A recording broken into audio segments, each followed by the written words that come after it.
You cannot feel your hands. They are folded in your lap. Someone arranged them there, the way they arrange everything about you, and you have been sitting so still for so long that the blood has drained from your fingers and left them pale as candle wax. The throne beneath you is cold stone dressed in velvet. The velvet has worn thin. Only you know that.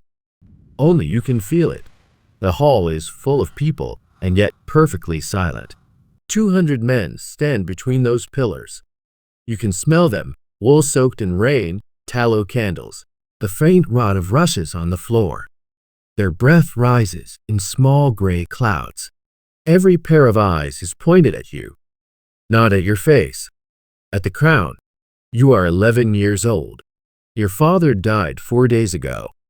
His body is still somewhere in this castle. You do not know where, exactly. No one tells you. And the men who dressed him, the men who prayed over him, the men who wept publicly and felt nothing privately, those same men are now looking at the crown on your head and calculating. You can feel it happening. The weight of the calculation. It presses down harder than the metal. No one told you not to cry. You simply understood, somewhere around the age of 7, that crying was a kind of information, that the wrong people would use it. So you stopped. You have not cried in 4 years. The year is recorded somewhere in a monk's ledger, in a language you read haltingly and speak not at all, in a cold scriptorium 2 weeks' ride from here. To you, this year has no number. It has a texture, iron and limestone, and the smell of smoke from a fire that is never quite warm enough. You are a royal of a minor European kingdom. The name does not matter because there were so many of them, and they were all the same in the ways that counted.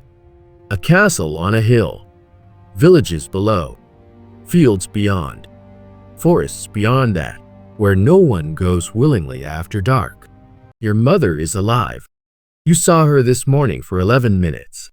She held your face in both her hands and said nothing, only looked at you with an expression you did not have a word for. You thought about it all through the ceremony. You are still thinking about it. It looked like grief, but it was not grief for your father. You are almost certain of that. She is your father's first cousin.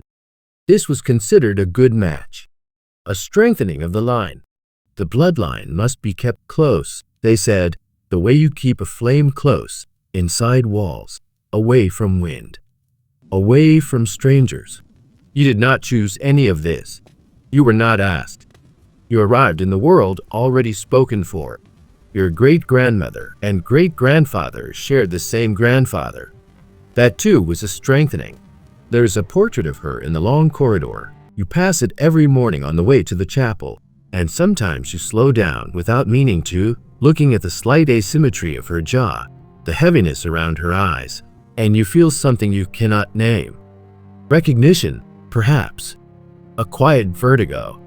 You wake before dawn because that is when you are woken. A servant enters without knocking. They never knock because your time is not your own, and a knock would imply that your privacy is a thing that exists and begins the ritual. Dressing you, a process that takes longer than it should because the clothing is ceremonial even for sleeping, even for waking, even for the 30 steps between your chamber and the chapel. Everything is ceremonial. Nothing is yours. In the chapel you kneel for an hour. Your knees ache. They have ached every morning since you were 6. The cold comes up through the stone and into your joints, and the priest's voice fills the space above your head like a second ceiling. You do not listen to the words. You learned very early that the words were not the point. The posture is the point. The stillness is the point. The visible submission is the point. After chapel, the council. 7 men around a table. You sit at the head of it. This is The eastern theater, defenses and must be everyone knows it strengthened. is theater. Agreed. And no The one reports says are clear. so. You are 11 years old, and you sit at the head of the table while 7 men talk around you, across you, occasionally at you, and you must appear to listen without appearing to think, must appear to agree without appearing to be agreeable, because agreeable can be manipulated, and they are always looking for the edge of you, the soft place, the give. Your uncle sits to your left. He is 43. He has been waiting for something for as long as you have been alive. and the waiting has sharpened him the way hunger sharpens everything. He looks at you the way your father's hunting dogs looked at the gate of the yard, patient, entirely certain of eventually. You smile at him when he speaks. You were taught to smile. The headaches began when you were 8.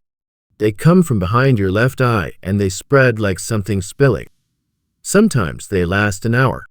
Sometimes they last 3 days, and you must sit in a darkened room with a cloth soaked in vinegar over your face while the world goes on outside your door, going on without you, which is exactly what your uncle needs it to do. Your physician has a theory about the headaches that he does not share with you directly, only with your mother, in lowered voices outside the door. You heard him once, just the tail of the sentence. Weakness in the blood. You did not know whether he meant something medical or something political. Later you understood they were the same thing. Your hands tremble sometimes. Not from cold. You have learned to hold objects a certain way to hide it. A slight curl of the fingers that looks like composure. No one has mentioned it. This means either that no one has noticed or that everyone has noticed and no one will be the first to say so. You cannot afford to know which. You are taught Latin, scripture, the names of every noble family in every neighboring kingdom, which of them can be trusted and which cannot, and the answer to the second question is always none. You are taught to ride. You are not good at riding. Your body does not sit a horse the way your father's did, or your grandfather's. There is something in the alignment of your hips, your tutor explains, with a careful neutrality that is its own kind of cruelty that makes the position difficult. You practice for 2 hours every afternoon. You fall less than you used to. You have not yet stopped falling entirely. You are taught that weakness is an invitation, that every soft expression on your face is a door someone will try to open, that the crown is not a gift but a target, and you are wearing it in a room full of archers. You are 11 years old, and you are learning to be a wall. They bring the boy to you in the early afternoon. He is your age, roughly, a stable hand's son, perhaps, or a woodcutter's. The distinction was not explained to you. He has been accused of stealing from the granary. A small theft. A cold winter. The logic of it is very simple, and you understand it instantly in your body, even before your mind has shaped it into words. He is brought to you because you are the crown, because a decision must be made, because this is what ruling means, and your council is watching, and your uncle is watching, and the boy is standing in the snow with his hands bound, and his face tilted down, and the whole courtyard is waiting to see who you are. He is shaking. Not from cold, or not only from cold. You know what shaking like that feels like. Your uncle leans forward slightly. A barely perceptible lean, the kind a man makes when he already knows the answer and is waiting to see if you do too. The law is clear, he says softly, helpfully. He says it the way someone offers a knife. The law is clear. A hand. That is what the law says. A hand for what this boy took, to feed himself or his family or both, in a winter that came early and a granary that was not, in truth, going short. You look at the boy. He has not raised his eyes from the snow. His shoulders are moving in the small, involuntary way that means he is trying not to cry and failing at the boundary of it. You look at your uncle. And here is the thing that no one taught you, the thing that was never in the lessons or the scripture or the Latin. There is no answer here that is not a loss. If you follow the law, you become something. If you do not follow the law, you become something else. Both things will be used against you. Both things will be remembered. The council will use one version. Your uncle will use the other. And the boy will go home with or without his hand, and neither outcome will change what you are learning about the world. Standing here in the snow at 11 years old with a crown on your head, and your hands perfectly still, you take a slow breath. The cold fills your chest. You speak.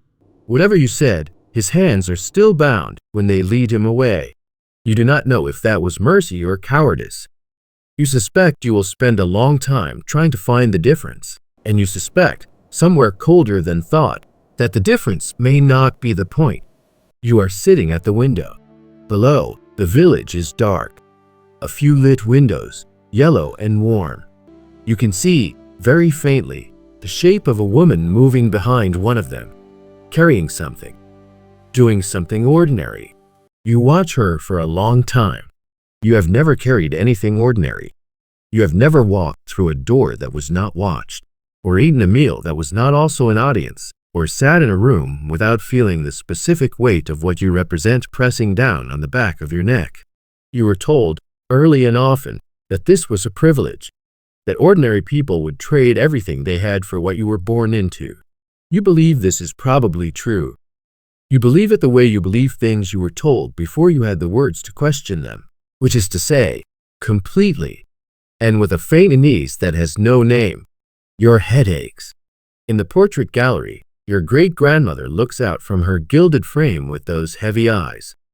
4 generations back, a decision was made about which blood could be trusted and which could not, and that decision moved through the years like a river cutting stone, slowly, and arrived here. In you, in this window, in the slight tremor of your hands in the cold. You did not make that decision. No one will ever ask whether you would have. Below, the woman in the window puts down whatever she was carrying and disappears from the frame. The light behind the glass stays yellow for a moment. Then it goes out. You stay at the window until the cold becomes something you cannot ignore. Then you go to sleep in a bed that was made for you by people you do not know, in a room you did not choose, in a bloodline you did not ask to continue. Tomorrow the council meets again. You will sit at the head of the table. You will smile.